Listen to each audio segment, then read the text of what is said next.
Welcome to CT Expert Insights. When your business needs people it can trust, you can count on us. We dedicate ourselves to getting to know your needs and finding solutions to meet them. You'll have a team of experts backing you up. Hi, I'm Greg Corombos. Our guest this week on Expert Insights is Riva Lesonsky. She's president and CEO of GrowBiz Media. She's also the author of a new column for the Small Business Administration website entitled 8 Marketing Resolutions for 2020. And Riva, thanks so much for being with us. Oh, it's my pleasure, Greg. Well, let's begin with the challenge of marketing as we enter a new decade here for small business owners. How overwhelmed do they feel by the ever-changing and ever-advancing approaches to marketing? Very overwhelmed. There was a survey from MailChimp that said 31% of business owners say marketing is their number one challenge. I think that that's actually an underestimation. I think the more marketing channels we discover, the more overwhelming it gets. It's like, what do I do? How do I balance? How do I make this all work? And that's exactly where your column comes in, especially with the first resolution. You say it's not only a new year, it's a new decade. So let's get ahead of the curve when it comes to marketing. Number one on the list is to resolve to integrate that marketing so you don't do it in what you call silos. And so post over here, ad over here, but interweaving everything from social media to search engine optimization to emails and advertising. So the big question is, how do you do that? How do you interweave it all so you don't have to keep doing a million different things, but you can kind of do it and it all fits together? There are certain things, there are certain third-party apps you can use that will help you bring your social media together so that you can do one post and it'll post to Twitter and Facebook and LinkedIn and in some cases Pinterest and in some cases Instagram at the same time. So that's saving you a lot of time, and you can customize those. There are other third-party apps that actually, like you would take a blog that you've written and connect it to this app, and it take parts of the blog out and create its own social media post. So you have to go in and edit those, but you're basically half your work is done for you because you're not writing like, okay, what do I say about this one? Explore the different apps that are out there to help you integrate that. And then also the first thing you really have to do is what are you using and what is working for you? Not every marketing channel is necessarily going to work for you. Don't spend your time chasing channels that just don't make it happen. And that leads into our second resolution here. You say resolve to broaden the definition of content marketing. And as we've just established, there's lots of different content you can do, and we'll talk about that even more in a future resolution here. But where are the areas that a lot of business owners are stuck now, and where do we need to be at this point? The thing about content marketing is it's not optional. If you have a website, you have to put new content on your website or the search engines are just going to ignore you, and that is the worst thing that can happen. So the first thing with content marketing is making sure you have new content on your website. But it doesn't have to be articles. It can be infographics. It can be content includes videos. It includes podcasts. It includes actually social media that leads to something else. It's all about what your audience wants from you and how do you want to reach them. I think one of the big mistakes that a lot of business owners make is they think that because of the word marketing, that it's all about promotional messages, and that's not really the case. You want to have some in there, but the whole broader definition of marketing is really establishing relationships with your clients and customers, and that's about helping them more than necessarily promoting what you do. And actually giving something that you don't want their money in exchange for might actually be a very good way to do that once in a while. You do need to make the ask pretty frequently, but not all the time, and giving them some stuff that doesn't directly benefit you in that particular moment is a good way to build that rapport. Another way here to broaden the content marketing is through video marketing, and that's number 3, increase the commitment to video marketing. And I guess it depends a bit on what type of business we're talking about here, Riva. All of us have a video camera now. They're called our smartphones, and we can do that pretty easily. And, of course, other folks might say, well, that doesn't look all that professional. If I want to do it professional, that's going to cost a lot of money. So what are the smart tips here? First of all, take your yourself away from that last thing you said, that people today, they want to kind of feel authenticity. It shouldn't be bad, but they're okay with you not maybe being perfectly lit or perfectly, coiffed to do a video. They want to hear from you, and the key to video here is the younger your audience target, millennials, in particular 25 to 44-year-olds. They actually say, we want to see more video content from companies. And so if that's your target market, you have no choice. You really need to amp up your video marketing. And there's a lot of companies out there that can help you do that. Explore the resources. You're not on your own necessarily when you're doing any of these things. What do you need to convey in your video message? Obviously, it's not just what you're saying, which would be the case in a written form, but you need to have a certain demeanor. You need to have a certain energy that a lot of folks will try to coach you on. So what works and what doesn't? Yeah, again, it's about being genuine, about being authentic. Videos are great for walking somebody through how to do something, right? Maybe you're selling some kind of device. How do you hook that in? How does that work? Maybe you're an interior designer, and here video is just about, how do you put pillows on a couch? I mean, things that maybe business owners think, oh, it's so simple. Why would anybody want to see that? But that's because you're the expert. Your customers are not. So anything that can be explained and shown visually is great for a video. And Reva, as much as younger consumers want to see something in video form, emails are still very, very effective way to market, particularly, as you say here in Resolution 4, personal emails. Resolve to do more personal emails. What exactly do you mean by that, and why do they work so well? They work really well because people feel like they're being talked to, like that you're addressing their needs and not just, here's this broad message, again, where you're selling something. Email is still the number one way in terms of ROI of getting money back in marketing. Depending on who you look at, their numbers vary. The DMA says you get $32 back for every dollar you spend. I've seen others that say you get $140 back for every dollar you spend. So email marketing is definitely worth your investment. So personalizing it is saying, when you get the email, it says like, Dear Greg. It's not just, hey, customer, or hi there.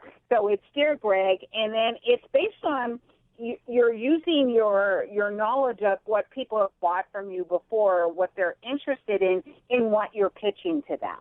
So it's if they're a customer and you're collecting data, which you should be, and you know that they bought, let's say, a sweater in the past. Maybe it's January. You would hit them with a, Dear Greg, hey, it's January and we're all looking forward to the end of winter, but it's still cold. Here are some new sweaters that we have that we just got in, or something that towards the end of the time. It's getting warmer, but you still need to, protect yourself from the cold. Here's some lighter weight sweaters that might take you into springtime. So it's about knowing the customer's name as well as knowing what they've ordered before, and then they feel like, oh, you're doing me a favor. Thank you so much. You're not just trying to sell me, come into my store and buy something. Let's move on to the next resolution now, and that is resolve always to test. And to test what marketing methods and which avenues are being effective for you. So what are the best ways to gauge how well your efforts are working in various ways? Let's talk about email. You take the email that has worked most effectively for you, and you then come up with another email, and you test against that, right? So some people do A/B tests where you A gets the email that's working, you take your list and you split it in half, and B gets this other one, and you send them out, and then you look and see, well, what worked best. And if it's the A, the one that's been working for you, that's fine. You just keep using that, and then, maybe a month later you test a different B. Sometimes B is going to win, and now you have, okay, I wouldn't take that just on once. If you have where B wins, you might want to do that again, maybe reverse the list split to make sure that really is effective, and now you have a new piece of marketing that is more likely to win customers than anything else. Don't ever sit there and say, you know what, I have this, I'm done, I don't need to explore anything differently, because the consumer behaviors are changing all the time. So you can't rest on your laurels and think, oh, this is working. I don't have to change my language, change whether I use photographs. You know, when social media first started, for instance, it didn't matter. Okay, here's a social media post, people reacted. Well, now a social media post with an image gets far more interaction than one without. So you always are constantly needing to test whether you do, test your message, test your graphics, test your headlines, test things like that. Well, let's move to number 6 now, and that's to resolve to use technology. And obviously, if we're going to integrate all these different marketing approaches, understanding a lot of different technology is important. So how well are business owners doing already on this front? And if you're lagging behind a little bit, what's one of the easier ways to catch up? Well, again, almost everything I've said here today says there's a third-party app. So those apps are all technology apps that can help you. So one, I mean, I think every so often I have a Mac computer. I'll go into the App Store just to see what's new, just to see what's going on. This sounds interesting. But I read a lot of newsletters. I get a lot of information. We publish a lot of this on our website at smallbizdaily.com about, hey, here's a great new app that will help you do this, or here's a new digital tool, which an app is a digital tool that will help you, do this better. And so you have to keep up to date on this information because there's new stuff coming into the marketplace all the time, and it's going to make your life a little easier if you use a digital tool than if you keep doing things the old-fashioned way. We're talking with Riva Lesonsky, President and CEO of GrowBiz Media. The column on 8 marketing resolutions for 2020 is on the Small Business Administration website. And we get to number 7 here, Riva. For many, many years, and I think it's still true, that satisfied customers are a fantastic ambassador for a business. But you also say it's important to use micro-influencers. For those that aren't familiar with that, what are they and how do you use them? Influencers in general are more often celebrities, and not necessarily celebrities of household names. That works obviously for some, but people who are well known in that specific field, right? So a micro-influencer is someone who doesn't have quite maybe that broad a platform, but that they're developing it, and in that niche, they're well respected. It could be one of your best customers. It could be somebody. If you have a retail store, it could be, and you're selling to moms. It could be someone in town who runs a mom blog. So you want to identify who are people who are talking about your product, whether on their social media pages, so you want to monitor that. You can be doing that through Google Alerts. You should be monitoring your social media mentions anyway. You should be monitoring your rating and review sites. See who's talking about, one, you in particular, or two, the type of product that or service that you're selling, and then see if you can bring them on board to talk about what you're doing. In some cases, micro-influencers are paid money. In other cases, they're paid in exchange, for product or a service. So you can work with them very differently, but they're just people who other people listen to. And again, they don't need to have a following of millions, because if you're running a restaurant on Main Street, you don't need millions. You just want people in your town to know about you. Let's finish up strong here with number 8. And for the first 7, we've largely been talking about business-to-consumer sales. And so let's talk about business-to-business. And resolution number 8 is review how you connect to business-to-business buyers. So what needs to change there? This is a whole mindset change, right? For many years, people who are selling B2B have lagged in adoption of a lot of these digital techniques because they're thinking it's all based on relationships. But the B2B world has changed, mainly because a lot of people on the buying end are millennials, and they expect to be marketed to basically the same way that you would market to a consumer. And that has changed the whole face of what happens in B2B. B2B people are looking at review sites. They're looking at social media. They're looking to other peers for recommendations. So it's not necessarily that old one-on-one relationship that you have. You need to use these digital marketing tools to reach B2B buyers as well. And one of the things that we've known from this is the buying process has elongated in B2B because people are taking their time to check your social media, to check what people are saying about you. So to get to the yes is going to take you a little bit longer in the B2B world. And Reva, where can folks find you? You can find me. My website is smallbizdaily.com. And if you have a question, just email me at Reva, R-I-E-V-A, at smallbizdaily.com. And I'm on Twitter at Reva, R-I-E-V-A. Fantastic. Reva, excellent advice as we enter, like you said, a whole new decade here.